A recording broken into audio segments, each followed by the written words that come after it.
L'association François-Xavier Bagnoud, FXB, est devenue une référence mondiale dans la lutte contre la pauvreté et le sida, et plus particulièrement dans le soutien apporté aux orphelins et aux enfants vulnérables que la pandémie laisse dans son sillage. Avec ses 400 employés et bénévoles dans 18 pays, elle intervient chaque année auprès d'1 million de bénéficiaires.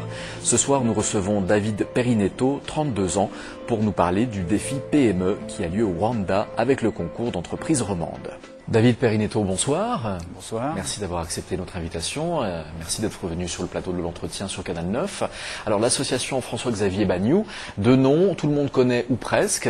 Par contre, on ne sait pas quelles sont toutes les activités qui sont les vôtres au quotidien. Alors, présentez-nous, si vous êtes d'accord, en quelques mots à nouveau cette association et surtout les activités que vous menez.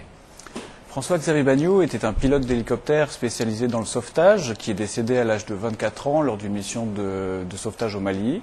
Ses parents, Albina Dubois-Rouvray, son père Bruno Bagnoud, sa famille et ses amis ont décidé de fonder l'association François-Xavier Bagnoud pour perpétuer dans des missions de développement toutes les valeurs de générosité et de compassion qui guidaient sa vie. L'association a pour mission de lutter contre la pauvreté et le sida. L'association est la partie humanitaire de la fondation et la fondation est également très connue en Valais par rapport à la maison du sauvetage qui est sa réalisation la plus importante. Toutes les interventions, toutes les activités de l'association ont pour fil rouge le sauvetage au sens large du terme. Et si vous êtes là aujourd'hui, c'est pour nous parler du défi PME qui a démarré il y a peu dans le cadre de cette association François-Xavier Bagnoud, qu'on appelle également FXB depuis peu. Alors présentez-nous ce défi PME, en quoi consiste-t-il? Alors l'idée de départ a été que, forte du succès que nous rencontrons sur le terrain et de l'énorme demande par rapport aux orphelins du sida et des enfants vulnérables, nous sommes dit que les entrepreneurs et les chefs d'entreprise en Suisse romande relèvent des défis tous les jours pour amener leur société vers la réussite. Les bénéficiaires dont nous nous occupons relèvent aussi d'autres types de défis comme la survie de leur famille. C'est pourquoi nous avons choisi comme fil rouge le défi des PME, s'unir pour nous permettre de créer sur le terrain un nouveau village modèle FXB. Alors qu'est-ce qu'un village modèle FXB? Petite présentation. Alors le village modèle FXB est une méthodologie globale qui a été mise au point au fil des ans et c'est un réseau de 80 familles, ça représente 500 personnes indigentes à qui nous fournissons une activité génératrice de revenus qui leur permet petit à petit de subvenir à leurs propres besoins. Simultanément, FXB et ses employés fournissent une aide globale à nos bénéficiaires sur le plan nutritionnel, scolaire et de santé. Donc un véritable encadrement. Tout à fait. Et justement en termes de durée et de coût, comment se déroule ce projet? Alors un village modèle FXB dure 3 ans et coûte 205 000 francs. C'est vraiment une méthodologie qui a énormément de succès et pour un coût modique car ça représente un investissement par personne par année de 137 francs, ce qui est vraiment peu. Alors comment faire pour participer à cette action, qu'on soit chef d'entreprise ou pas, peut-être un particulier aussi intéressé à cette démarche? Alors toute personne intéressée à nos activités peuvent se rendre sur le site internet fxb.org où ils trouveront des informations exhaustives sur toutes les actions dans le monde de l'association. Et par rapport au défi PME, nous avons monté un petit site internet qui permettra aux entreprises partenaires de présenter leur société et on a aussi élaboré un petit label entreprise engagée contre la pauvreté et le sida qui leur permettra d'afficher un état d'esprit d'entreprise engagée et de communiquer ça envers leurs clients, leurs partenaires et leurs employés. En tous les cas, actuellement, vous cherchez 200 entreprises qui seraient prêtes en tous les cas à mettre au moins 1000 francs et voire plus, pourquoi pas? Tout à fait, vu que le village coûte 200 000 francs, on a fait le parallèle, 200 000 francs, c'est 200 entreprises à 1000 francs. Il a fallu trouver un montant psychologique et on s'est dit que 1000 francs, c'était le bon chiffre. En termes de délai, ce nouveau village sera mis sur pied à quelle date? Le plus vite sera le mieux. La tradition dans l'association, c'est de récolter l'ensemble du budget afin de lancer le village et de pouvoir garantir à ces gens qui atteindront leur autonomie à la fin du programme. Ce n'est pas le premier village en plus que vous mettez sur pied. Il y a déjà eu d'autres villages et qui existent encore. Il y a plus de 20 villages qui sont actuellement en cours dans le monde. En Afrique, au Rwanda. Voilà, je vais vous demander où exactement. Au Rwanda, en Ouganda, au Burundi, en Chine et en Thaïlande. David, on va poursuivre cet entretien avec vous. Passer à notre séquence objet. Vous avez cet objet à côté de vous, saisissez-le, montrez-le quelques instants à nos téléspectateurs. Alors de quoi s'agit-il, si ce n'est qu'on a bien compris que c'était une étoile de mer? C'est une étoile de mer. C'est pas un objet qui me symbolise personnellement, mais ça fait référence à une histoire qu'on m'a racontée quand j'ai commencé à l'association. C'est l'histoire d'un vieil homme qui se promène sur une plage et qui voit des milliers d'étoiles de mer en train de dessécher à cause du soleil. Et il y a une jeune fille qui ramasse patiemment les étoiles de mer et qui les jette une à une dans la mer. Et le vieil homme s'approche de cette jeune fille et lui dit « Mais ton travail est immense, tu n'arriveras jamais à toutes les sauver. Pourquoi est-ce que tu fais ça ?»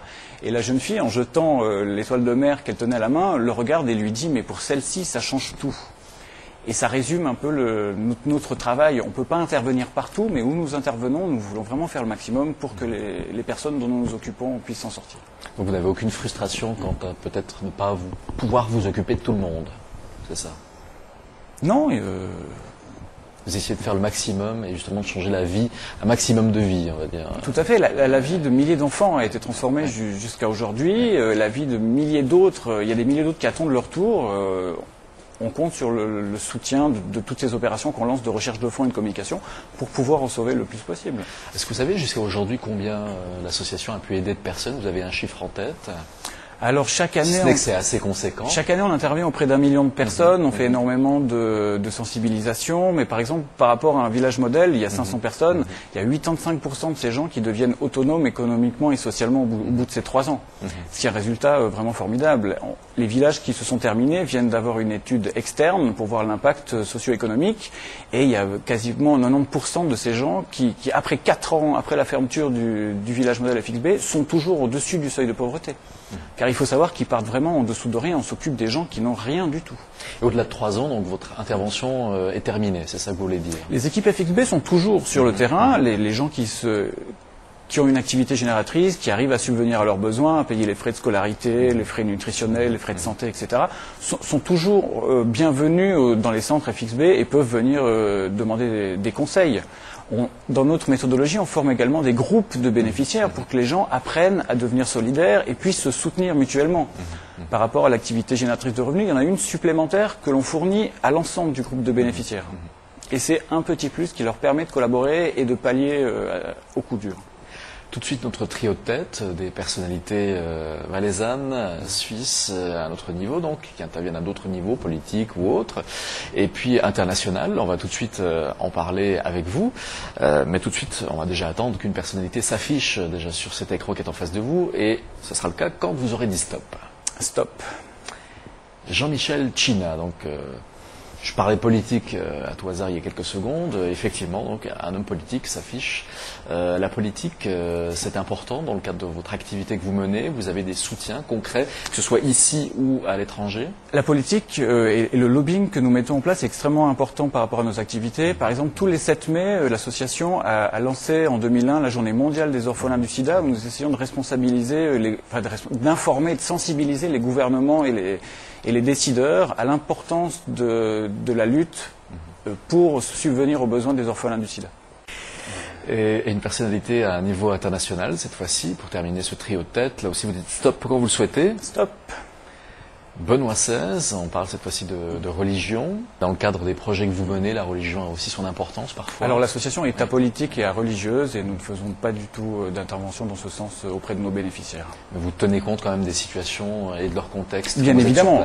Dans chaque pays où nous intervenons, nous faisons attention à la situation politique, sociale, économique et aux sensibilités des gens. Sur nos 400 employés, nous n'avons que 2 expatriés et tous les gens, c'est des gens du lieu. Il y a suffisamment de gens formés qui travaillent sur place et ça nous permet d'être plus proches des gens du terrain. Merci en tous les cas d'avoir été notre invité ce soir sur Merci Canal de votre 9. accueil. On va peut-être rappeler l'adresse de votre site internet. Alors www.fxb.org. On peut trouver toutes sortes d'infos sur votre site, à la fois dans le cadre du défi PME, mais aussi peut-être découvrir ce que vous faites au quotidien aussi de par le monde. Tout à fait, on explique succinctement toutes les interventions qu'on fait dans les 18 pays où nous sommes présents. Très bien, mais le message est passé. David Perinetto, merci d'avoir été notre invité. Je redonne une dernière fois l'adresse du site internet pour celles et ceux qui n'auraient peut-être pas pu la noter. C'est le www.fxb.org. Merci. Merci de nous avoir suivis à toutes et tous. Passez une excellente soirée sur Canal 9. Très belle suite de programmes. À très bientôt pour une nouvelle session de l'entretien.